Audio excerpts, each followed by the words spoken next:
एक दूर दराज गांव में एक जंगल के करीब एक बदनाम जगह थी जहां एक चुड़ैल रहती थी। लोग कहते थे कि वो हर शख्स पर लानत डाल देती थी जो इसके इलाके में दाखिल होता। गांव के लोग इसकी वीरान झोंपड़ी के करीब जाने से भी डरते थे। एक दिन एक खुद गरज और लालची ताजिर अकरम वहां से गुजरा। उसने गांव वालों के डर को नजरअंदाज किया और कहा, मैं किसी चुड़ैल से नहीं डरता, मैं अपनी दौलत बढ़ाने के लिए कुछ भी कर सकता हूँ। वो चुड़ैल की झोंपड़ी के अंदर दाखिल हो गया।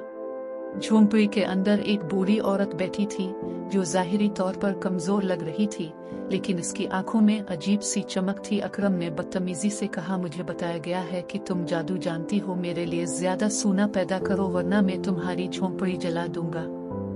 चुड़ैल ने खामोशी से अकरम को देखा और कहा, लालच इंसान को तबाही के रास्ते पर ले जाता है, बेहतर है कि वापस चले जाओ। लेकिन अकरम ने इसे धमकियां देना जारी रखी। आखिरकार चुड़ैल ने गुस्से में आकर बद्दुआ दी, जो दौलत तुम चाहते हो वो तुम्हें मिल जाएगी, लेकिन वो तुम्हें कभी खुशी नहीं देगी।